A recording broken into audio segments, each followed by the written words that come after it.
je crois que tout a été dit. Hein. On va passer la signature. Non, j'avais envie de commencer par Nous y voilà, quoi, parce que effectivement vous êtes en ce moment en relâche pour 2 soirs, et donc ce soir avec nous. Mais c'est vrai que on va parler littérature, on peut dire quelques mots de ces extraits de textes que vous lisez, de ce spectacle que vous faites à la Comédie des Champs-Élysées avec Richard Kolinka qui est là comme musicien, et même plus que ça.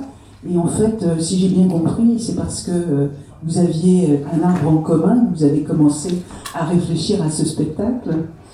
Mais oui, alors je ne m'attendais pas à parler de ça, mais si vous avez une soirée de libre, je vous invite à venir à la Comédie des Champs-Élysées. C'est tous les soirs, du mercredi au dimanche. Et oui, effectivement, c'est un spectacle né du confinement, comme quoi il y a aussi on a pu continuer à travailler. On avait la chance d'être voisins. On a un mur mitoyen, donc, et on avait déjà ce spectacle en tête avant que le virus nous empêche de sortir. Et on voulait rassembler des textes des poètes, alors français, étrangers, d'hier, d'aujourd'hui, qui ont tous en commun le rapport à la nature, comment les poètes parlent de la nature, comment ils en parlent. Et puis en colligeant tous ces textes, moi qui aime beaucoup les paroles indiennes, en tout cas amérindiennes, je me suis dit, mais c'est étonnant à quel point le rapport de nos poètes à la nature est exactement le même que le rapport des Indiens d'Amérique du Nord à la nature. Et que parfois, si on ne sait pas qui a écrit quoi, à part quelques effets de style, quand le poème est écrit dans un certain style, on sait bien que les Indiens ne parlaient pas en alexandrin, mais si on oublie ça, si on met ça de côté, c'est pareil. Ils parlent de la même chose, c'est le même rapport à la nature. C'est-à-dire que l'homme s'efface et regarde, contemple et admire et devient prudent. Il y a une prudence du poète dans son rapport à la nature. Et je dis, cette prudence-là, on l'a oubliée, évidemment. Et ce serait bien de la retrouver. Et finalement, il y a une urgence à redevenir ou poète ou indien, ou les deux. Donc, et j'invite le spectateur à redevenir indien et poète dans ce spectacle qui s'appelle Nous y voilà. Et donc c'est une succession de poèmes. Ça va de Ronsard à Navar Scott Momadé, qui est un vieux poète américain, toujours vivant. Il a 94 ans. Et lorsqu'il a su qu'on disait un de ses textes, il a envoyé une petite photo pour nous féliciter. Et, je ne sais plus de quelle tribu il est, et il écrit merveilleusement bien. Il y a des poétesses aussi amérindiennes, Joy Harrow et puis Janetta Kaloun, mais qui répondent à George Sand, Boris Vian, Rimbaud, Baudelaire, mais aussi Esther Granek, mais aussi Kamal Zerdoumi et Thomas Chaline. Donc c'est un patchwork comme ça, tout ça mis en musique par Richard Kolinka, donc le batteur de Téléphone, et un jeune musicien hyper talentueux qui s'appelle Aristide Rosier, qui lui arrive à mêler la musique 2.0 et traditionnelle. En fait, il utilise le koto, le koto, c'est une sorte de guitare japonaise, qui est un merveilleux instrument, et puis des cloches tibétaines, mais aussi des sons, des samples, etc. Et donc tout ça donne un curieux mélange que nous n'arrivons pas à définir. Voilà. Donc on ne sait pas ce qu'on fait en fait, mais on le fait. Et on a commencé depuis quelques jours et ça plaît beaucoup. Donc, et ça touche beaucoup les gens aussi. Donc voilà, je vous invite à venir à 20h30 à la Comédie des Champs-Élysées, 15 avenue Montaigne. Merci. Merci. Mais vous savez, en fait, il y a aussi quelques relations avec une certaine raison de vivre qui est votre nouveau livre, parce que à la fin, tout à la fin, presque caché, vous citez, il y a un texte d'un auteur amérindien, donc il y a des ponts à faire quand même. Oui, ce livre est parti d'une préoccupation, de toute façon, bien au-delà de la Première Guerre mondiale, et que et le rapport que je peux en avoir avec le cinéma, notamment, vous le rappeliez, Capitaine Conan, mais c'est avant tout Giono, l'homme qui plantait des arbres. Voilà, c'est une nouvelle, je pense que... Qui l'a lu d'ailleurs? Est-ce que vous pouvez lever la main, ceux qui l'ont? J'aime bien faire un petit sondage comme ça. Et eh bien, tous les autres, je vous invite à lire cette nouvelle. C'est une nouvelle merveilleuse que Giono a écrite. C'était une commande du Rider Digest, alors je ne sais plus en quelle année, et ils avaient demandé à des auteurs de raconter en 12 feuillets leurs plus belles rencontres. Et Giono pond L'homme qui plantait des arbres, où il raconte, je vous le dis en 2 mots pour ceux qui ne connaissent pas, que Giono en 1913, Giono, le narrateur, c'est écrit à la première personne, donc ce narrateur se promenait sur les hauteurs au-dessus de Banon, Manosque, etc., et s'est perdu, n'avait plus d'eau, et il trouve refuge grâce à un berger. Et il constate le soir, parce qu'il l'invite à rester dans sa cabane pour repartir le lendemain, il constate le soir que cet homme passe un temps fou à trier des glands de chêne, comme si c'était des pierres précieuses. Il écarte les petits trous, les ridés, les moins beaux, etc. Et il en garde 10 paquets de 10, une centaine, qu'il met dans un petit pochon en cuir, et il va se coucher. Et le lendemain, il le voit prendre ce pochon, une baramine et une gourde d'eau, et il libère ses brebis. Il lui demande s'il peut rester à côté de lui. Et il voit qu'à un certain endroit, il fait un trou, il met un gland, il remet la terre avec sa semelle, et il met un peu d'eau, et il fait ça 3 pas plus loin, et ainsi de suite. Il lui demande depuis combien de temps il fait ça, il dit depuis quelques années. Il dit mais la terre est à vous, il dit non. Et en gros, voilà, cet homme, tous les jours, plante 100 glands de chêne depuis des années, depuis en fait la mort de sa femme et de son fils, emportés par la maladie quelques années avant.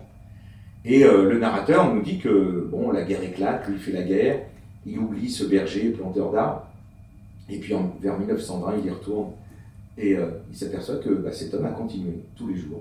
Voilà.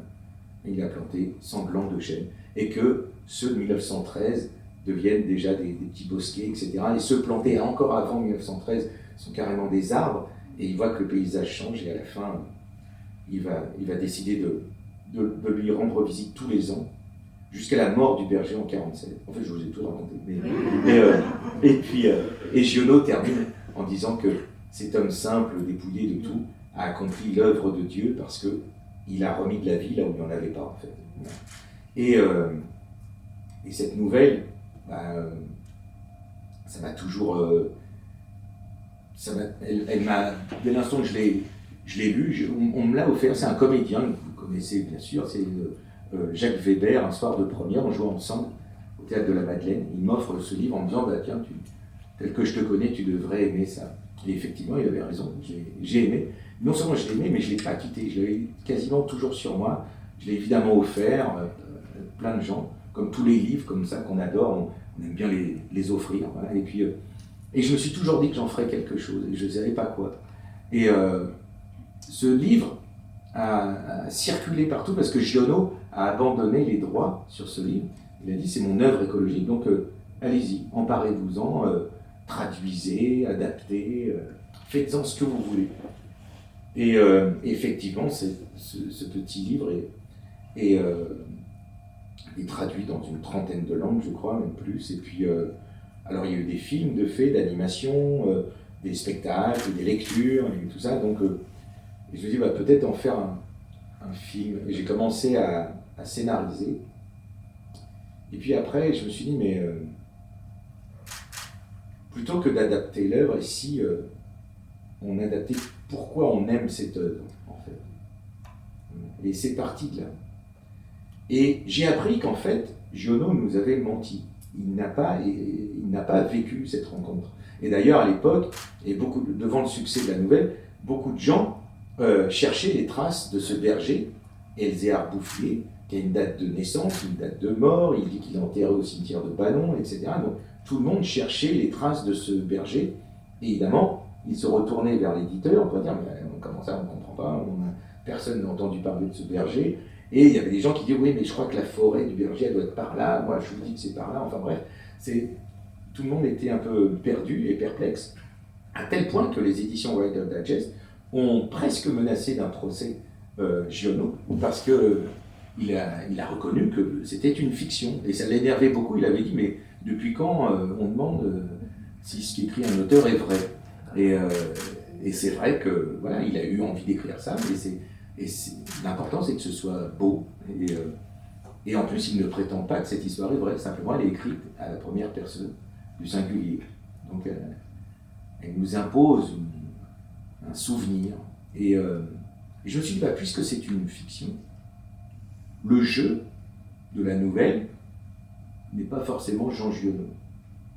Et donc j'ai inventé l'histoire de l'homme qui a vu l'homme qui plantait des arbres. Alors j'ai gardé le prénom de Giono, donc il s'appelle Jean, mon personnage, et je voulais qu'il ait, comme il écrit, je voulais qu'il ait un nom qui fasse penser à un auteur, et je l'ai appelé Fournier. Voilà. Donc c'est Jean Fournier, qui lui a existé pas. Non. Et là, tout est venu en fait. Voilà. Donc je me suis servi de certains éléments biographiques de Giono, mais très simples, qu'on peut tous connaître. Il a fait la guerre comme Giono, il s'appelle Jean comme Giono. Il commence sa carrière en travaillant dans une banque. Alors Giono, c'était à Manosque, moi je le mets à Paris, au comptoir national d'escompte, qui deviendra plus tard la BNP. Et voilà, c'était un petit boulot vivrier. Giono aussi, il n'avait pas du tout envie d'être banquier, mais ça permettait d'attendre et d'écrire. Et mon personnage, c'est pareil. Et puis à part ces 2-3 points communs-là, après, voilà, tout est... Ah oui, comme Giono aussi, il sort de la guerre indemne, physiquement, comme vous le disiez, mais absolument traumatisé et farouchement pacifiste. Mais pas un pacifisme politique, un pacifisme absolu, voilà, qui lui posera beaucoup de problèmes quand la Seconde Guerre mondiale va arriver. Je parle de Giono. Voilà, il hait la guerre. Il dit, plus jamais je ne ferai la guerre, et plus jamais je ne m'intéresserai à la guerre. Et ça, autant c'est facile à dire en temps de paix, mais quand la guerre arrive, ça devient compliqué, et ça a été compliqué pour lui. Et mon personnage adopte cette même position d'une haine de la guerre. Sauf que, contrairement à Giono, mon personnage, lui, continue à batailler avec cette guerre. Et la guerre ne le lâche pas. Bon, en même temps, on n'était pas dans l'intimité de Giono, et on ne sait pas quelle nuit il passait, mais il fait partie de ces gens qui ne... Voilà, la guerre les poursuit. Ce qu'il a vu, ce qu'il a entendu, ce qu'il a subi, il n'arrive pas à s'en défaire. La guerre est constamment en lui. Et je voulais raconter ça, parce qu'on sort d'une période d'anniversaire, enfin de centenaire. Donc on a eu le centenaire du début de la guerre, de la fin de la guerre, on a eu plein de centenaires différents. Et comme toujours, en fait, il n'y a pas de centenaire des survivants. Il n'y a pas de commémoration, à part les commémorations habituelles, etc. Mais l'après-guerre est un peu le parent pauvre, je trouve, de nos préoccupations en général. Et surtout quand elle n'est pas, quand l'après-guerre n'est pas héroïque. Mon personnage, lui, n'est pas un héros. Il a fait la guerre, c'est tout. Et il en ressort traumatisé. Il n'arrive pas à s'en défaire. Et malgré tout, moi, je voulais que la vie lui offre tout. Alors je ne vais pas tout dévoiler, mais quand même, je peux dire, ce point de départ-là, en fait, il récupère son emploi, parce que les emplois étaient réservés quand on a été mobilisé, donc il récupère son emploi au comptoir national d'escompte, au 6e étage, sous les toits, un petit boulot d'archiviste presque inutile, en fait. Et ça lui permet de lire Virgile, autre point commun avec Giono. Il adore Virgile. Et il écrit de la poésie. Et donc c'est un boulot qui le laisse assez tranquille. Et en quelques jours, il va passer de petits scribouillards sous l'ardoise de ses combles à gendre du directeur de la banque. Il va croiser la fille unique, Alice, et ils vont tomber amoureux. Donc au lendemain de la guerre, il devient le gendre d'une des plus grosses fortunes de l'entre-deux-guerres et marié à une femme formidable. Un amour fou. Et malgré ça, il ne va pas s'en sortir. Il ne va pas y arriver. Et je raconte cette bataille pour y arriver, pour retrouver une certaine raison de vivre. Il y a une chose dans ce livre que je trouve particulièrement réussie et intéressante, c'est aussi le thème du temps, parce que c'est un livre qui commence en 1947 et qui se termine en 1947, comme si vous aviez vous l'aviez mis dans un globe en quelque sorte, mais vous vous promenez d'année en année, 1920, 1918, 1922. Et cette construction, elle est drôlement intéressante parce qu'elle est extrêmement romanesque et en même temps, elle donne cette idée de la notion du temps dont vous parliez tout à l'heure avec cet homme qui va planter des arbres qu'il ne verra jamais grandir.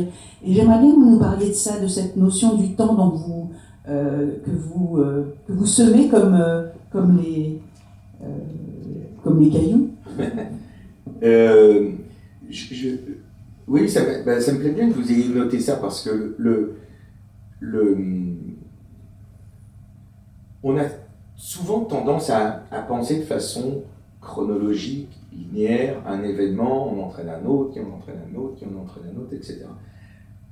Or, j'ai le sentiment que nos cerveaux ne sont pas construits comme ça, que la pensée n'est pas construite comme ça. C'est beaucoup plus chaotique.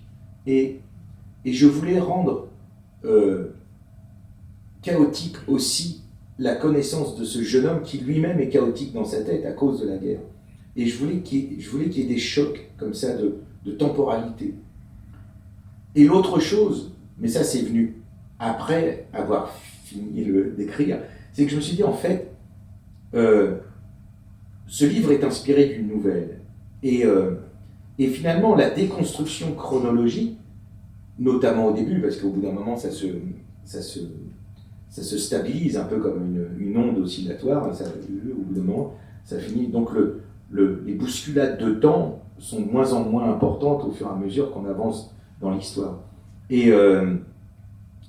Mais ça permettait de commencer chaque chapitre comme une histoire en soi. Et comme si... Moi j'ai souvent...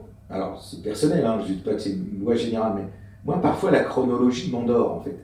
Et on n'est jamais plus attentif que quand on commence un roman. Quand on commence un roman, on note les noms, on les grave, certains même vont jusqu'à mettre avec un petit calepin, etc. Moi je fais ça avec les pièces de théâtre, surtout avec Shakespeare quand il y a des Canterbury, machin, tout ça. Donc je note tout ça. Mais les premières pages, en général, on est très attentif. On ne veut pas louper quelque chose. On ne veut pas louper un indice, quelque chose, un sentiment. Voilà. Et bien finalement, en déconstruisant un peu le temps, ça prolonge cet état-là d'attention. Parce qu'on se dit, mais attendez, là on commence en 22, là on est en 44. Alors, ah oui, et ça bouscule. Et ça oblige à photographier les noms pour se dire, bon bah alors, ah oui, donc c'est elle, alors ok. Et ça crée une attention et qui permet pour moi en tout cas, et visiblement c'est l'écho qu'on renvoie aussi, de plus mémoriser finalement les personnages, de se les photographier, parce qu'ils vont nous échapper, comme la pensée. Quand on pense pas de façon linéaire, on pense par à-coups, par choc, par chaos. C'est chaotique en fait. Voilà. Et j'aime bien que du chaos naisse quelque chose qui n'est plus du chaos, qui est un ordre, un certain ordre. Je crois à ça beaucoup en fait. Au théâtre, on le vérifie assez souvent. Une mise en scène réussie, bien sûr, doit beaucoup au metteur en scène, bien sûr, doit beaucoup aux acteurs, etc. Mais il y a quelque chose de chaotique qui s'est passé. Et ce chaos-là a entraîné quelque chose de formidable. Mais c'est parfois d'une petite idée, d'une erreur ou d'une mauvaise idée peut naître tout d'un coup. Une mauvaise idée au théâtre peut éclairer tout le monde. On tente quelque chose, ça ne marche pas. Mais en le faisant, on s'est aperçu que ça, là, ce geste ou cette parole dite comme ça, au lieu d'être dite, tout d'un coup, illumine un sens incroyable. Et peut même changer la face, parfois d'une mise en scène aussi.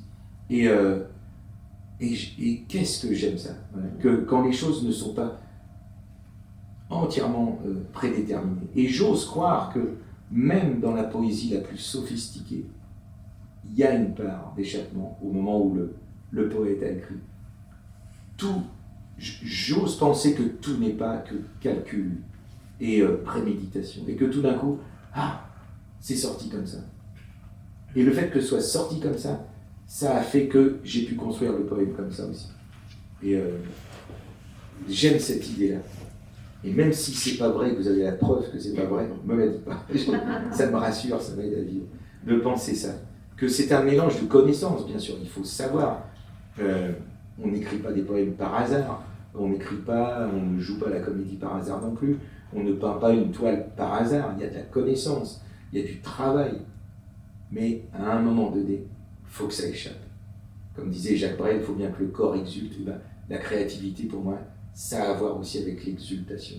Quelque chose, voilà, le coup de pinceau, il est parti comme ça. Et heureusement. Et du coup, vous dites chaotique, mais il y a aussi, du fait qu'il y a ces chapitres différents, d'époques différentes, des écritures différentes, et des éclairages, parce que on peut commencer le livre en se disant, tiens, c'est l'histoire d'un homme qui n'est jamais revenu tout à fait de la guerre. Et puis après, non, c'est une histoire d'amour. Mais non, c'est une histoire de nature et de rencontre. Et tout ça, c'est justement par ce chaos très organisé que vous arrivez aussi à l'obtenir. Oui, c'est vrai, il y a un mélange de thématiques, et heureusement d'ailleurs, parce que en fait, la nouvelle de Jean Giono, j'allais pas la réécrire, elle est écrite, donc je ne rentre pas sur les terres, entre guillemets, de Giono, je ne marche pas dans ses pas, je m'arrête là où Giono commence. Et la guerre, c'est le background du personnage, c'est ce qu'il vient de subir.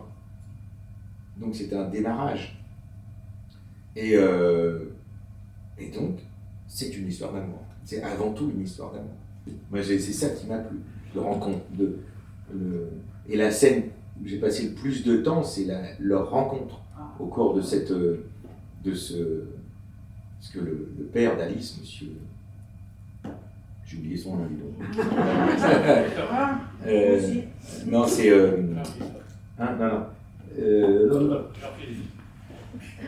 non, pas Jean-Paul non plus, c'est pas un nom commun. Non, c'est... non, parce qu'il est inspiré d'un des vrais directeurs du comptoir national des Scontes, monsieur Rostand, et là c'est Rostin. Oui, Rostin. Voilà. Edmond, non pas Edmond. Ni Alain Fournier, ni Edmond Rostin. Non, on va le retrouver. Enfin, c'est monsieur Rostin, et voilà. Et monsieur Rostin, avant la guerre, voulait un ascenseur automatique. Et évidemment, la guerre a un peu arrêté et tout ça, ça devenait un peu superflu. Donc, dès que la guerre était finie, il a pu enfin se faire livrer cet ascenseur automatique. Et donc, il organise une sorte de tombola pour que les désigner un homme et une femme qui auront l'honneur de monter pour la première fois dans cet ascenseur automatique. On n'a plus qu'à appuyer, tout se ferme, il n'y a plus de groom, il n'y a plus de cage, il n'y a plus de... les boutons sont rétroéclairés, enfin c'est la pointe de la modernité. Voilà. Et à cette occasion-là, voilà, comme mon personnage Jean Fournier est un beau jeune homme, et que les beaux jeunes hommes sans traces de guerre sur le visage étaient assez rares, il y a une pénurie d'hommes au sortir de la guerre, donc il est littéralement assailli par les filles de son étage, et pas seulement, et évidemment toutes les filles lui achètent des tickets de tombola en espérant être celle qui va pouvoir grimper avec lui jusqu'au 6e étage. Et il se retrouve avec une liasse de billets comme ça. Et les lois de la statistique font que, évidemment, il est tiré au sort. Et à lui de tirer au sort dans le bocal des filles le ticket. Et il sort le ticket numéro 1. Et le numéro 1, c'est M. Rostin qui en a pris un pour sa fille. Il a pris le premier de la souche. Et donc, ils montent tous les deux. Ils montent un peu au 7e siècle. C'est un peu ça. 6e. Même si c'est le 6e étage. Et c'est pour on s'était mis d'accord pour un petit peu de lecture. Est-ce que vous seriez d'accord pour faire non pas un intermède musical, mais un extrait de lecture? Oui, si je retrouve mes lunettes. Vous voulez lequel? Alors, en fait, moi j'avais pensé que c'était pas mal d'avoir des extraits sur des thèmes un peu différents. Donc il y avait effectivement la guerre, l'amour. Si vous préférez parler d'amour tout de suite, c'est page 87.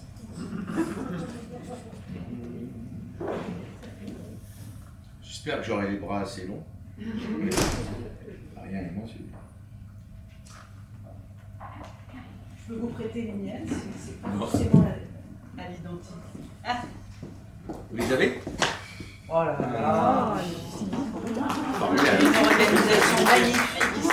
Alors, on m'avait dit que c'était magnifique. Alors, ah bah ouais. La bière aussi. Elle avait voulu voir son bureau. Ce mot qui désignait son bout de couloir sombre l'avait fait rire. Elle avait insisté, pris sa main pour qu'il y conduise. Et c'était une fois dans son antre qu'ils s'étaient embrassés. Il avait aimé ce baiser, autant subi que donné. Une fois leurs lèvres séparées, il était resté interdit, les yeux intenses vissés sur elle. Alice l'avait regardée, souriante, aimable, follement belle, puis son sourire s'était évaporé. Un grand calme se laissait voir sur son visage. « Ce sera toi alors ?» Jean aurait voulu crier quelque chose, mais rien n'était sorti. Derrière son masque de joli garçon affolé, une guerre continuait, une guerre sans armistice, sans clairon final. Seules quelques gouttes de grosses larmes avaient afflué au bord de ses yeux. La bouche fermée, presque pincée, il avait fait un petit mouvement du menton qui pouvait laisser penser qu'il était d'accord. « Ne dis rien, je sais que c'est toi. » Elle l'avait pris dans ses bras et serré très fort, comme un enfant que l'on vient de sauver d'un terrible malheur. Elle l'avait entendu gémir dans son cou et senti ses larmes couler sur sa peau. Et plus il avait pleuré, et plus elle l'avait serré. Ne pense pas de moi que je suis folle. Je n'ai jamais été aussi sérieuse de ma vie. Viens, nous avons quelques petits détails à régler en bas. Ça, c'est une belle histoire d'amour qui commence, effectivement. Et c'est aussi intéressant de voir que ce sont aussi des classes sociales différentes, parce que Jean Fournier, il appartient aux modestes, et elle est une fille de famille. Ça aussi, c'était peut-être important pour vous de parler justement de cette classe, de ces différences sociales, cette classe sociale d'où il vient, Jean Fournier. Alors, Jean Fournier, il vient de Manosque, autre point commun avec Giono, et de parents agriculteurs. Et effectivement, cet amour va faire dire à sa mère que finalement, ce que la guerre n'a pas réussi, le monde de la finance va le faire, c'est-à-dire enlever mon fils. Et ça va être... ils vont quand même monter à Paris, comme on dit. Mais c'est vrai que je voulais un écart comme ça, pour que ce soit à la fois qu'il y a à la fois ce côté conte de fées, voilà, un amour comme ça qui naît le temps d'une fête, un voyage en ascenseur, enfin si on peut parler d'un voyage, et tout d'un coup sa vie bascule en un baiser comme ça, et en même temps c'est pas si simple, voilà, c'est pas si simple de se retrouver dans une classe. On est étranger, on le sera toujours de toute façon. La chance qu'il a aussi pour lui, c'est que Monsieur Rostin est un homme d'affaires. Il s'est fait lui-même, comme on dit, et puis il a épousé une femme de l'ancienne noblesse d'Empire. Donc il y a déjà un petit conflit entre eux dans le couple des beaux-parents. Donc il se sent un petit peu moins seul, être roturier comme ça. Et puis, mais voilà, je voulais qu'il y ait un contraste inouï comme ça entre d'où il vient et là où il est, quoi. pour que ça participe de cet affolement aussi. De même qu'il en aura un autre en proposant des textes, parce que mon personnage entreprend d'écrire, comme il dira plus tard, il écrit pour ses morts, donc il écrit des monologues de soldats qui meurent. Et évidemment, ce n'est absolument pas sexy, et dans l'entre-deux-guerres, on a envie de tout sauf de ça. Donc il n'a pas de succès du tout, il n'est pas édité, et puis un jour il croise un metteur en scène qui a une troupe, boulevard Saint-Germain, et qui trouve ces textes intéressants et il prétend les faire travailler à ces jeunes comédiens. Et là encore, les jeunes comédiens de l'époque, c'était Claudel, c'était Giraudoux, ils n'avaient pas du tout envie de ces textes morbides. Et, voilà, donc ça va mettre beaucoup de temps. Et ce monde des comédiens va l'affoler aussi d'une certaine façon. La première séance, il est obligé de partir et il laisse un mot sur sa chaise parce qu'il trouve ça étrange d'arriver tout d'un coup à se montrer comme ça en public, à montrer des choses de soi. Lui qui a tellement de mal à parler, tellement de mal à dire ce qu'il a au fond de lui. Donc ça l'affole un peu.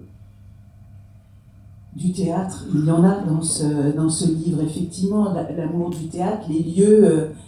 On se dit, Philippe Torreton n'a pas résisté, il a mis du théâtre dans son roman parce que le théâtre c'est romanesque aussi et c'est un lieu un peu à part, c'est un lieu tellement poétique. C'était évident pour vous, à un moment ou à un autre, Jean Fournier allait frapper à la porte d'un théâtre et trouvait ça un lieu bizarre et presque inquiétant. Eh ben, non, c'était pas prévu comme ça. Et c'est ce qui m'a surpris en écrivant finalement ma première fiction, comme vous le disiez tout à l'heure. Parce que un de mes précédents livres a été qualifié de roman, mais ça avait une base biographique. C'était un livre sur mon père, Jacques Alaguerre, mais avec une partie romanesque. Et là, c'est la première fois que j'ai inventé des personnages. Et alors, j'avais quelques horizons comme ça, mais le tableau n'était pas complet. Et j'ai été très étonné de voir comment les idées peuvent arriver et comment les personnages se mettent à avoir une existence quasi propre, alors que c'est vous qui les provoquez. Enfin, vous les faites sortir d'un néant comme ça, et au bout d'un moment, vous ne pouvez pas leur faire dire n'importe quoi, ni leur faire faire n'importe quoi. C'est comme s'il y avait une logique comme ça qui se dessinait. Et moi, quand j'entendais des auteurs dire ça, je trouvais toujours que c'était un peu du blabla d'auteurs, de dire oui, les personnages ont existé indépendamment de moi. J'étais forcé de reconnaître que c'est un peu vrai. Ça existe. Vous les voyez. Vous êtes. Et moi, j'aime bien écrire à hauteur des personnages. C'est-à-dire de pas être l'auteur, comment dire, comme un général sur une carte d'état-major avec ses armées qui déplacent, on va faire ci, on va faire ça, on va avancer là, on va reculer ici, et puis c'est pas un plan de bataille, un livre, je trouve. Il y a des choses qui sont préméditées, on a des rendez-vous comme ça, mais comment on va y arriver? Et en général, on sait plus ce qu'on ne veut pas écrire que ce qu'on veut écrire aussi.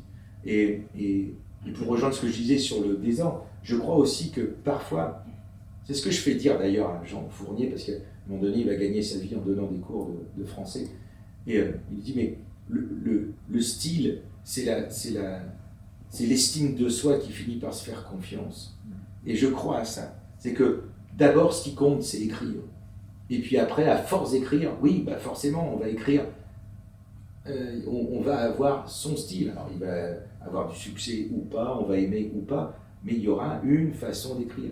Mais envisager le style en premier est une erreur absolue. Enfin, on ne se positionne pas en fonction, il y a eu Proust, donc je ne peux pas écrire ça comme ça, il y a eu machin, donc je ne peux pas... Non, on écrit, point. Et on est des êtres sous influence, de toute façon. Donc, il y aura forcément des choses qui vont vibrer aux oreilles ou plutôt dans les yeux, en ce qui concerne la lecture des futurs lecteurs, et qui vont faire penser à un autre auteur. Mais je crois que comment dire, il y a une nécessité à trouver. Voilà. Et après, on est guidé par une nécessité. Et les choses s'installent. De la même façon qu'un style se trouve, une histoire se trouve, et un personnage se trouve. À un moment donné, je ne peux pas tout dévoiler, mais il y a un personnage qui apparaît, mais 3 secondes avant, je ne savais pas qu'elle allait apparaître, cette... j'en dis pas plus. Mais 3 secondes avant, et tout d'un coup, et le fait qu'elle arrive, ça résolvait plein d'impasses dans lesquelles je m'étais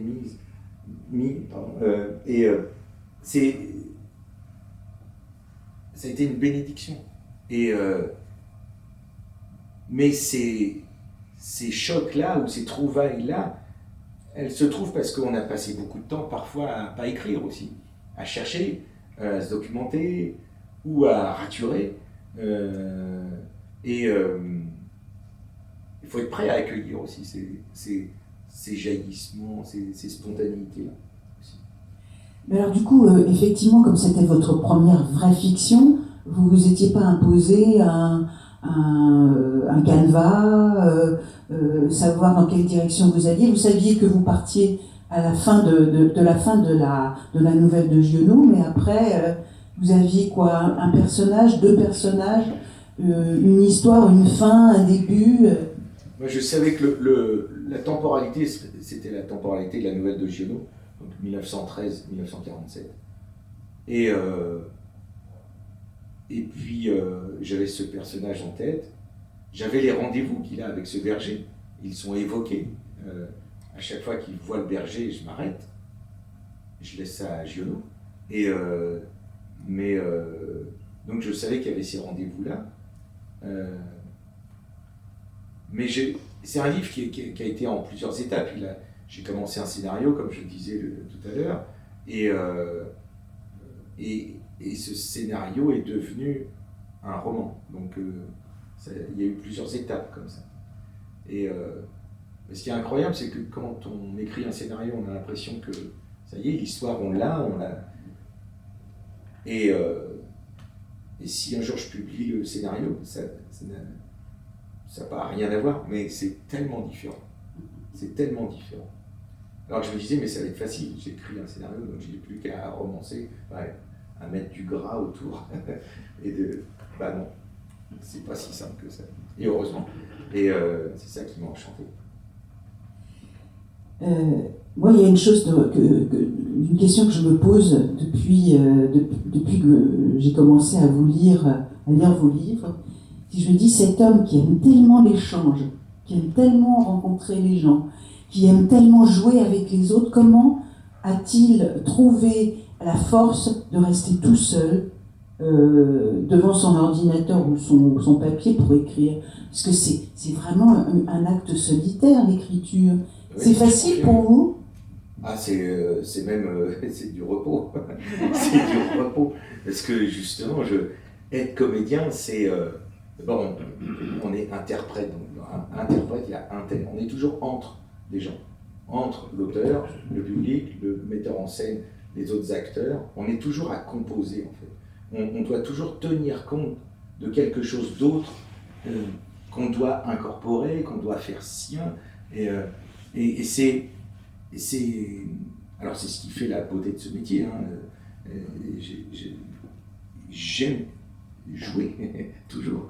Mais parfois, c'est fatigant. Et quand j'écris, je suis tout seul. Alors c'est effrayant, mais par contre, c'est effrayant parce que la liberté est effrayante. Quand vous ouvrez une page d'ordinateur, alors, j'ai le titre. Et maintenant Et maintenant, j'ai le monde. Je peux écrire ce que je veux. Je ne peux pas jouer ce que je veux. Toutes nos libertés sont un peu bornées, en fait. Mais au moment où j'écris, après publier, c'est autre chose. Mais je peux écrire ce que je veux. Je peux écrire l'innommable. Je peux écrire des saloperies délirantes. Qui m'en empêche? Personne. Personne n'est derrière mon épaule à me dire « Qu'est-ce que tu as écrit là, Philippe? Ça va pas, non? Cache-moi ça tout de suite. » Mais donc et ça c'est jouissif. ne serait-ce que cette potentialité de liberté-là. Moi, depuis que j'ai découvert ça, mais je ne peux plus m'en passer. Et alors évidemment, j'écris pas n'importe quoi non plus, mais ça me réjouit et ça me réconforte. Je trouve que l'écriture est et je pense est peut-être, il faut se méfier des formules à l'emporte-pièce, mais je crois que c'est un des seuls vrais terrains de liberté, absolue. Je peux tout faire, je peux tout écrire, je peux tout imaginer. Je vous dis, après, publier, c'est autre chose, être lu, c'est encore autre chose, enfin, voilà. Mais après, il faut convaincre. Mais au moment où l'acte d'écrire, c'est un acte de liberté insensé. Et j'en finis pas de me réjouir. Donc c'est un besoin, c'est un vrai besoin. Et puis, c'est un besoin qui n'est pas si différent en fait. Je fais un métier comment on pourrait dire ça, de communication en fait, je parle aux gens, dans les films, dans les pièces, et puis en écrivant. Je continue ça, moi, ce que j'aime bien imaginer, mon métier, c'est juste un petit bonhomme sur scène qui regarde une foule et qui dit « je voudrais dire quelque chose à quelqu'un ». Pour moi, c'est ça un comédien. On ne sait pas quoi dire, mais on va se servir des phrases des autres, mais on a tellement envie de dire quelque chose à quelqu'un. On a tellement envie de vous raconter quelque chose, d'être au service d'une écriture, d'une histoire, d'un personnage, d'un sentiment, de vous faire partager ce qui nous a fait vibrer, ce qui nous a émus, ce qui nous a rendu fou de colère aussi, etc. C'est se tendre un miroir et tendre un miroir aussi aux autres, c'est tout ça. Et finalement, un roman, c'est la même chose. Il n'y a que les moyens qui changent, mais c'est le même processus. C'est vrai que ça coûte pas cher d'écrire, effectivement. Il y a une chose aussi que vous faites à travers ce livre, mais que vous faites toujours, c'est un clin d'œil à la littérature et aux autres. C'est-à-dire qu'en fait, quand on termine ce livre-là, on peut avoir envie de lire d'autres livres dont vous parlez, d'autres auteurs dont vous parlez. Et ça, c'est à la fois une attitude extrêmement généreuse et en même temps très modeste de dire, eh bien, ça donne envie de lire Giono, mais ça donne envie de lire des tas d'autres textes qui traversent le livre. Shakespeare et Rimbaud aussi. Ouais. Mais notamment, mais Virgile aussi, j'espère. Oui, je ne sais pas quoi répondre vraiment, parce que si, en fait, je sais quoi répondre vraiment. C'est parce que je dois ma vie aux auteurs. À la découverte du théâtre, mais découvrir le théâtre, c'est découvrir les auteurs. Là, on fête les 400 ans de la naissance de Molière. J'ai commencé avec les Fourberies de Scapin, j'avais 12 ans. Et j'étais un élève timide, timoré. Je faisais partie de l'immense cohorte des moyens, bons en rien, et moyens, voilà. Entre 9 et 11 sur 20 de moyenne, tout le temps, avec des pics à 12. Et parfois des abysses à 2. Mais voilà, c'était ça, timide. Moi, je préférais ne dire que je n'avais pas appris ma leçon plutôt que de la dire devant les autres. Enfin, c'était handicapant. Les cours de récréation, c'était un enfer, etc. etc. Et puis, on me conseille de faire du théâtre. C'était même pas mon idée. Mon prof de français, qui répondait au doux nom de Monsieur Désir, qui est mort 6 mois avant mon papa. En 6 mois, j'ai perdu mes 2 papas. Et parce que c'est une vraie naissance, en fait. Et alors, ça n'a pas calmé ma timidité, mais ça, qu'est-ce que ça m'a plu. Donc j'ai mis 1 an à monter sur scène. Enfin, pas 1 an, quelques mois, et en fin d'année, j'ai pu enfin commencer Je jouais Sylvestre dans les Fourberies de Scapin. À tête, à ventre, que le trouvais-je à cette heure parmi tout son secours, etc. etc. Et ça, grâce au théâtre, j'avais des mots. Et parce que j'étais timide, mais j'étais aussi très très nul en français. Et j'avais 0 tout le temps en fait en dictée. Et donc, quand on a de grosses lacunes en orthographe, on n'ose pas parler parce qu'on sait qu'on va se retrouver avec une liaison à un moment donné. On ne sait pas comment, si ça se termine par un T, par un S.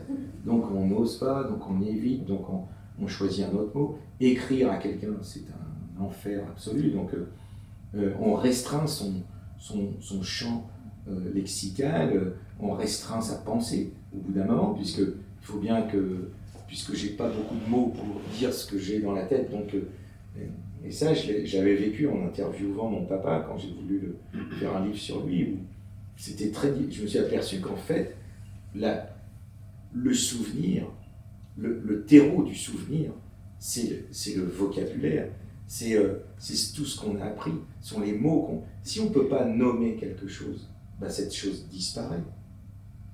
Si on ne peut pas mettre un mot sur un sentiment, une impression comme ça, un adjectif sur quelque chose, on le restreint, ça devient un fruit sec. Et finalement, mon père était en boucle, comme ça, avec les mêmes souvenirs qu'il avait eu l'habitude de raconter. Et, voilà. Et j'avais extrêmement de mal à lui faire dire autre chose et à m'aventurer dans des terrains. Parce qu'il n'y avait pas les mots pour ça. Il n'avait pas les mots pour ça. Donc il ne peut pas le formuler. C'est très compliqué. Et ben, le théâtre, ça m'a donné des mots. Et du coup, on se les engrange. Voilà. Alors ça a commencé avec Molière, mais ça a été avec plein d'auteurs, Samuel Beckett aussi, et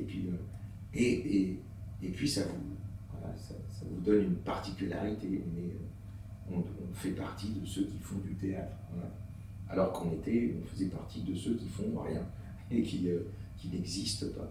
Et donc je dois tout à ça, je dois tout aux auteurs. Et une lecture en entraîne évidemment une autre, et puis faire grandir, comme vous le disiez. Bon, ben voilà, il y a des références partout. Et je m'étais aperçu de ça en lisant Shakespeare un été, parce que je venais de rentrer au conservatoire, et je m'étais aperçu que je n'avais pas lu Shakespeare, parce que nous, c'est Molière au programme, donc c'est pas Shakespeare. Si un jour je suis ministre de l'Éducation nationale, je mettrai Shakespeare, il n'y a pas de raison. C'est pas parce qu'ils ont fait le Brexit qu'on ne doit pas... Et parce que Shakespeare parle de nous, tout simplement. Voilà. Alors c'est pas emblématique, national et tout, mais il parle de nous. Et Molière parle des Anglais aussi. Donc, et donc j'avais pas lu Shakespeare. Donc je m'y suis mis comme des devoirs de vacances. Et à l'époque, il n'y avait pas Internet et Wikipédia, donc il y avait chez moi l'encyclopédie Universalis. Eh bien, vous commencez une pièce de Shakespeare, n'importe laquelle. Au bout d'une demi-heure, vous avez tous les volumes de l'encyclopédie ouverts devant vous. Et je me suis dit, mais en fait, lire Shakespeare, c'est lire le monde. Puisque tous les volumes de l'encyclopédie, au grand désespoir de mon père qui me disait, range-les, ça fait des trous dans la bibliothèque. Mais je dis, bah ouais, mais on s'en sert quand même. Et alors, ils étaient tous étalés comme ça. Parce que quand on veut comprendre, hop, on regarde une bataille, un nom comme Terboré, truc, Henri V, Richard III, et on rayonne comme ça, et finalement, à force de rayonner, c'est le monde qui est en face. Et je crois qu'avec les grands auteurs, c'est ça. Vous ouvrez Molière, c'est pareil, et Tchekhov aussi, et puis et moi, je me suis formé comme ça, en fait. Alors j'étais jusqu'au bac, j'ai fait un truc et tout, mais ma vraie formation, elle est avec les auteurs et au contact des metteurs en scène que j'ai pu rencontrer, et des créateurs. Mais c'est les créateurs sans, d'ailleurs j'aime pas ce mot de créateur parce que c'est quand même, redescendons d'un étage, on ne crée pas, on ne fait que recommencer les choses et les montrer différemment, mais il n'y a pas de création. On n'invente rien en fait.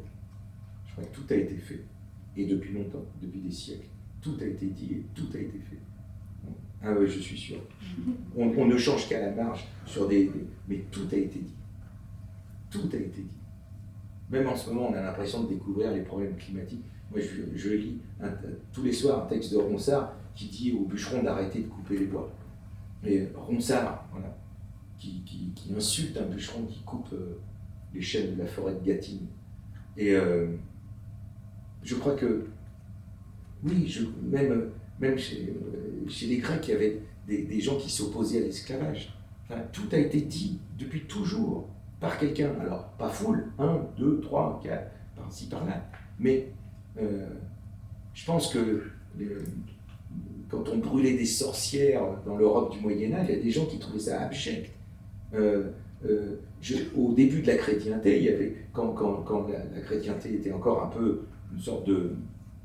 qui n'avait pas été revissée à Rome et tout ça, donc c'était un peu freestyle. Les moines arrivaient, construisaient des abbayes, et certains interprétaient les textes un peu comme ils voulaient. Et il y en avait qui prenaient l'égalité homme-femme absolue, etc. Et puis au bout d'un moment, voilà, tout ça c'est... on a arrêté les petites start-up chrétiennes pour en faire une maison mère qui impose et tout.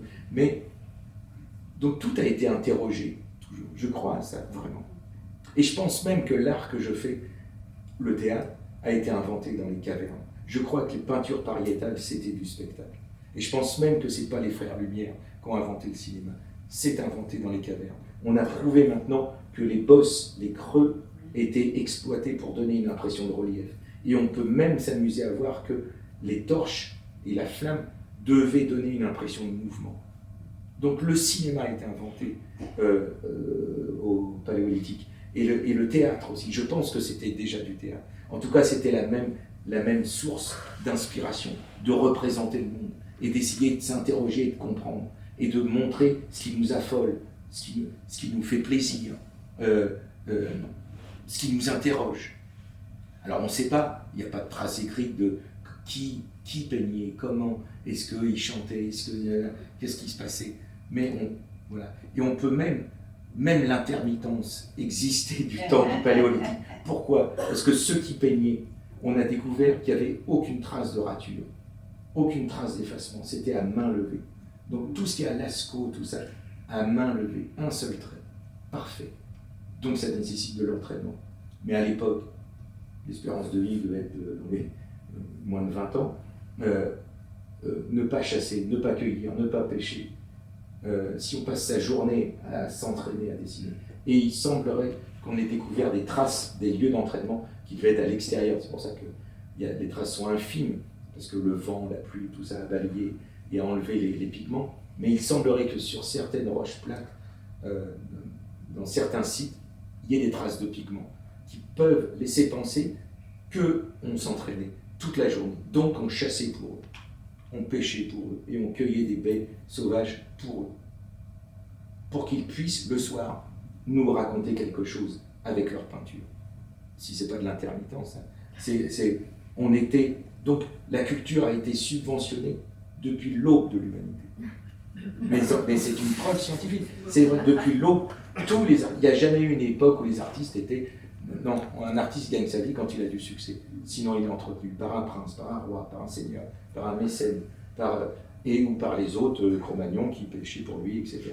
Depuis l'aube de l'humanité. Donc je crois que tout existe depuis toujours. J'en suis convaincu. On ne fait que transformer. C'est Lavoisier qui disait. Rien ne se perd, rien ne se crée, tout se transforme. Et ben voilà. Mais nous, prétentieusement, on dit on fait de la création. Non, on revisite. Mais on revisite intelligemment, pertinemment, et je crois à ça. Et du coup, ça donne une impression de nouveauté. Mais c'est une impression, c'est un leurre.